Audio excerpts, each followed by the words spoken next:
Hello students, my name is Prem Prakash Prabhakar and you are watching अनोखी पाठशाला। आज हम लोग का टॉपिक है 9th 10th 11th 12th class का जो हम लोग सीरीज चला रहे हैं प्रेजेंट इम्परफेक्ट या इसे कंटिन्यूअस टेंस भी कहते हैं। तो सबसे पहले थोड़ा सा हम इसमें परिचय कर लेंगे, इस टेंस से परिचय कर लेंगे। जैसे कोई भी वाक्य जब वक्ता बोलता है तो बोलते समय कार्य हो रहा होता है, कार्य जारी होता है। वर्तमान समय में जब कार्य जारी रहता है तो उसे प्रेजेंट इम्परफेक्ट टेंस के नियमानुसार उस वाक्य का अंग्रेजी अनुवाद हम लोग बनाते हैं। अर्थात जो वर्तमान समय में बोलते समय कार्य जारी हो तो वह प्रेजेंट इम्परफेक्ट टेंस के अंतर्गत आता है। किंतु कभी कभी ऐसा भी होता है कि बोलते वक्त कार्य जारी नहीं भी रहता है। जैसे वह इन दिनों अंग्रेजी पढ़ रहा है, पढ़ने का काम कर रहा है वर्तमान में, किंतु जब बोल रहा है संभव नहीं है कि उसी समय कर रहा है। अन्य उदाहरण भी हैं, जैसे कभी कभी भविष्य में योजना बनाने के लिए भी इसका प्रयोग कर दिया जाता है। जैसे मैं कल पटना जा रहा हूँ, तो अभी नहीं हो रहा है, अभी जारी नहीं है, लेकिन मैं कल पटना जा रहा हूँ। इस वाक्य का अंग्रेजी अनुवाद भी प्रेजेंट इम्परफेक्ट टेंस के नियमानुसार ही होगा। तो इसके पहचान का नियम है, हम लोग जानते हैं कि रहा है, रही है, रहे हैं इत्यादि। रहा है, रही है, रहे हैं इत्यादि जैसे शब्दांश लगे होते हैं।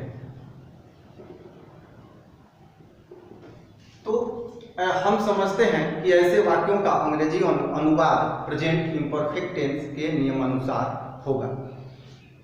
तो आइए अब हम लोग एक एक करके प्रत्येक जितने भी प्रकार हैं, जैसे अफर्मेटिव, इंट्रोगेटिव, निगेटिव और इंट्रोगेटिव में हम जानते हैं दो टाइप होता है, तो सबका रूल हम लोग समझ लेते हैं, उस पे एक एक उदाहरण लेते हैं, बनाते हैं। इसके बाद हम लोग एक्सरसाइज अलग से करेंगे। तो चलिए आइए प्रारंभ करते हैं।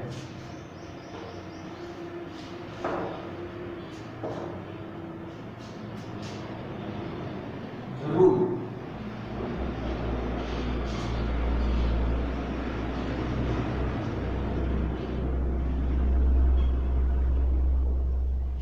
Affirmative sentences. तो अफर्मेटिव सेंटेंस का रूल क्या है? तो अफर्मेटिव सेंटेंस का रूल है सब्जेक्ट प्लस ऑक्सिलरी वर्ब। अर्थात इसको हम समझ लेंगे इज एंड आर, ये समझ लेंगे, या इज एम आर भी लिख सकते हैं, प्लस एम भी यहां 4 होगा। अर्थात एम भी 4 का मतलब भी में मुख्य वर्ग में आईएनजी लगा होता है तो एम भी 4 बोला जाता है इसको। तो यहां पे एम भी 4 हो गया। इसके बाद ऑब्जेक्ट, ये हो गया इसका अफर्मेटिव का स्ट्रक्चर। तो इसके स्ट्रक्चर में जैसे उदाहरण हम लोग लेते हैं, उदाहरण में हम लोग ये ले लेंगे, मैं तुम्हें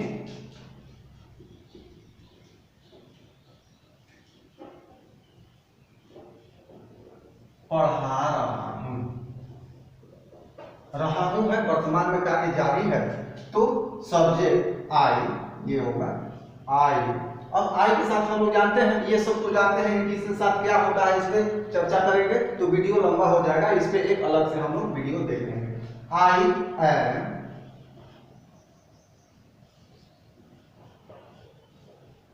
टीचिंग यू, ये सब्जेक्ट, ये ऑक्सिलरी वर्ब, ये वर्ब, मेन वर्ब, और ये हो गया ऑब्जेक्ट यहाँ पे। तो इस तरह से ये जो है अफर्मेटिव का ये स्ट्रक्चर है। इसके बाद एक एक करके हम लोग सब देख लेते हैं, इसके बाद हम लोग एक्सरसाइज करेंगे। तो इसके बाद अब हम लोग देखते हैं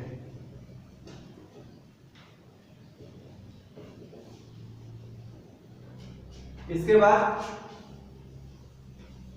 थोड़ा सा हम निगेटिव का देख लेते हैं।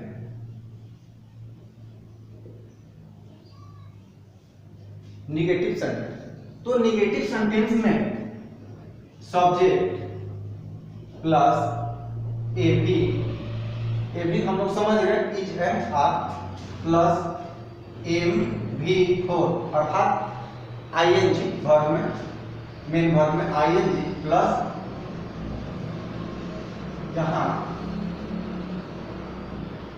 Not plus MP4 plus object. तो ये हो गया इसका स्ट्रक्चर, ये इसका स्ट्रक्चर हो गया। चलिए एक हम लोग इस पर भी उदाहरण लेते हैं। तुम लोग पुस्तक नहीं पढ़ रहे हो, एग्जाम्पल,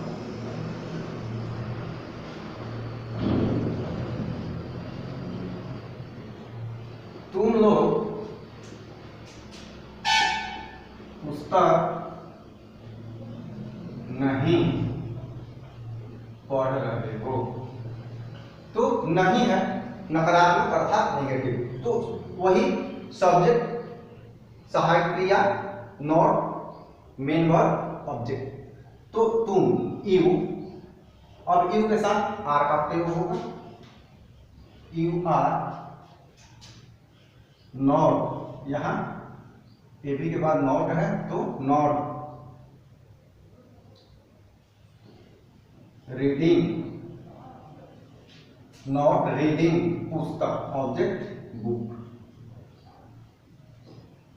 तो इस तरह से हम लोग निगेटिव सेंटेंस का, निगेटिव में जो होगा अंग्रेजी अनुवाद बनाएंगे, उसका स्ट्रक्चर ये है। तो ये दूसरा रूल हुआ, पहला रूल था वो अफर्मेटिव, ये दूसरा रूल है निगेटिव, अर्थात ये दूसरा रूल है, वो पहला था। अब हम लोग थोड़ा सा इंट्रोगेटिव के बारे में समझते हैं।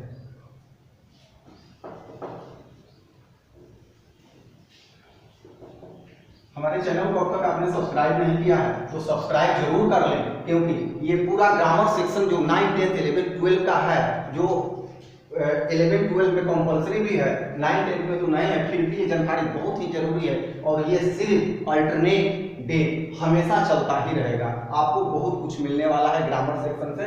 सबसे पहले फोकस हम लोग ट्रांसलेशन पे कर रहे हैं। तो रूल नंबर 3, तो रूल नंबर 3 है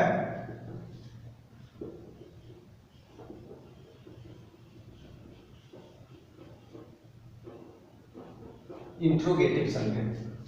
तो इंट्रोगेटिव सेंटेंस में हमने पिछले क्लास में भी प्रेजेंट इंडेफिनिट में दो तरह का पढ़ा था, एक जो क्या से प्रारंभ होता है और एक वैसा होता है जिसमें क्या, क्यों, कैसे वाक्य के बीच में आता है। तो सबसे पहले क्या से प्रारंभ होने वाला वाक्य के लिए हम यहां बनावट उसकी संरचना लिखेंगे।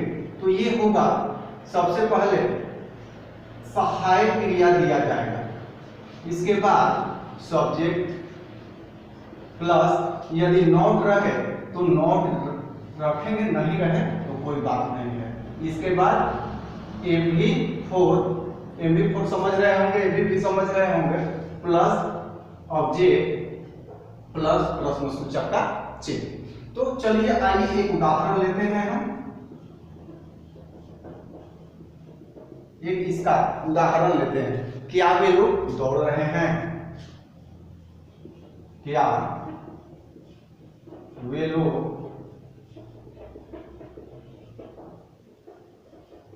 दौड़ रहे हैं। तो ये हम देखेंगे कि क्या से प्रारंभ होता है।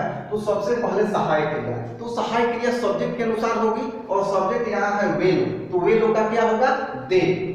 तो दे के साथ आर का प्रयोग होगा, आर दे। अब नहीं, इसमें नहीं है तो नॉट नहीं रखेंगे, are they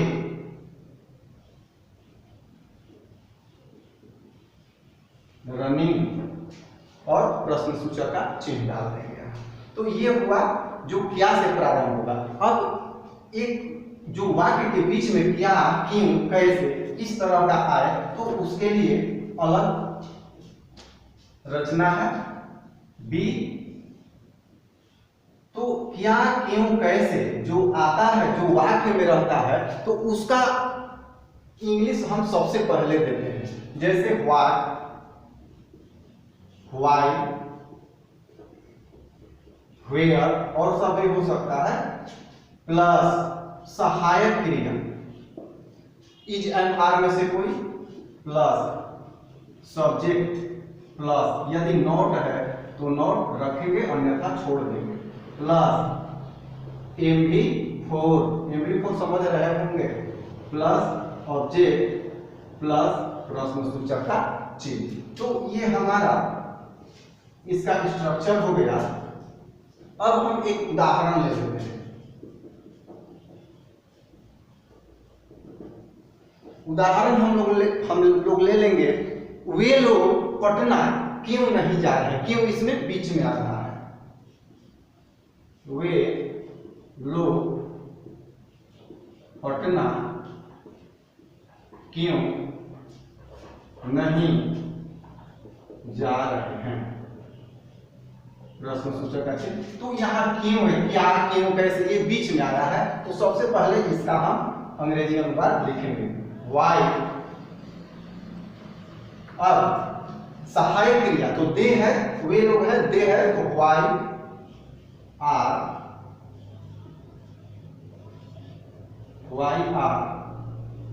they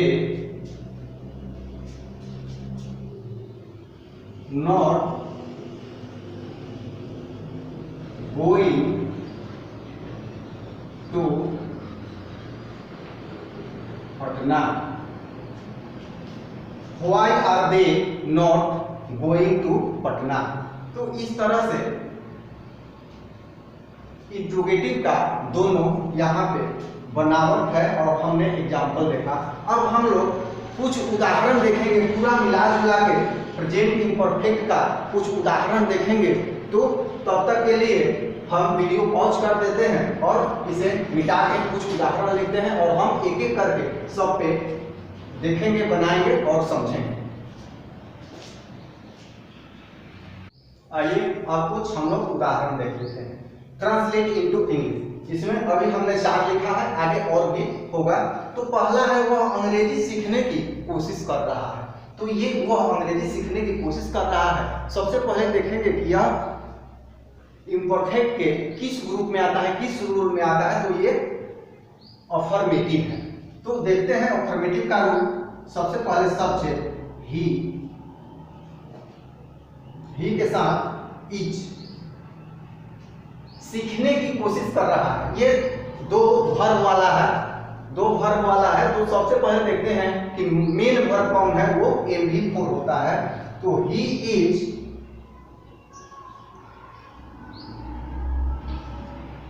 trying to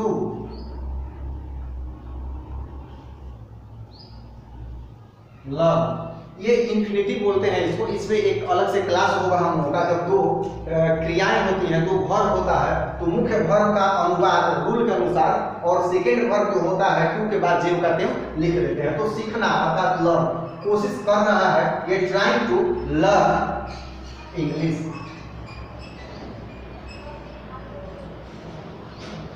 he is trying to learn English, वह अंग्रेजी सीखने की कोशिश कर रहा है।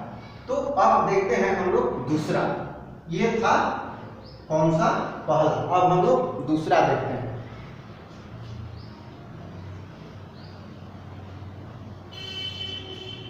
दूसरा, वे लोग काम नहीं कर रहे हैं, निगेटिव सेंटेंस है।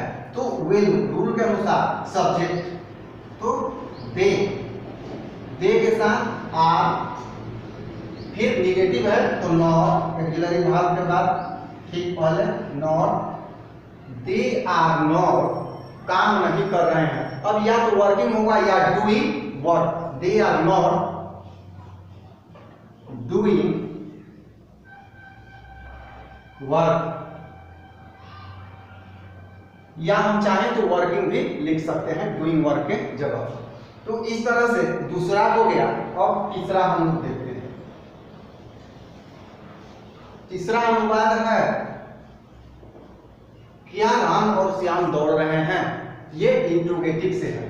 क्या, तो क्या से प्रारंभ है, तो ऑक्सिलरी वर्ब पहले इज एम आर में से कोई एक पहले करेंगे, तो राम और श्याम है, तो क्या होगा, इज होगा कि आर, दो है तो ये प्लुरल हो गया राम और श्याम, तो आर होगा, are Ram and Shyam, are Ram and Shyam. क्या राम और श्याम दौड़ रहे हैं, रनिंग, और प्रश्न सूचक का चिन्ह लगा दे। तो इस तरह से are Ram and Shyam running, ये तीसरा हो गया। अब आइए चौथा देख लेते हैं।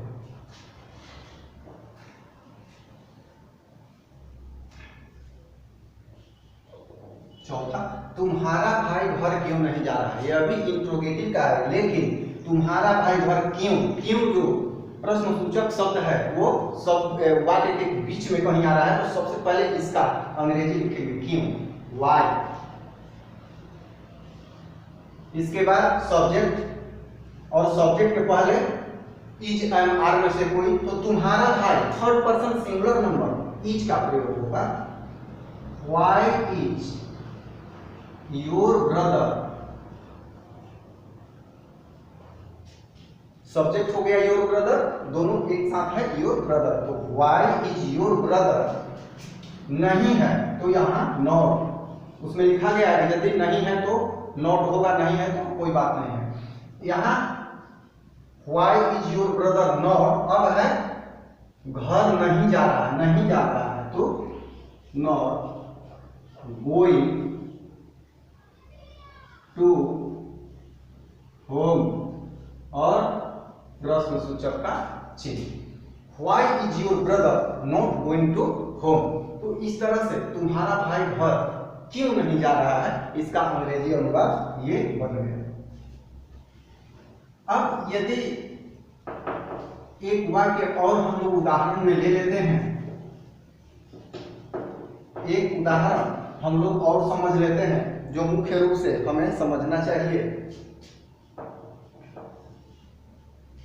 वह कल दिल्ली जा रहा है, वह कल दिल्ली जा रहा है। तो ये वही है, भविष्य की योजना है, किंतु इसको हम बनाएंगे he is going to Delhi tomorrow.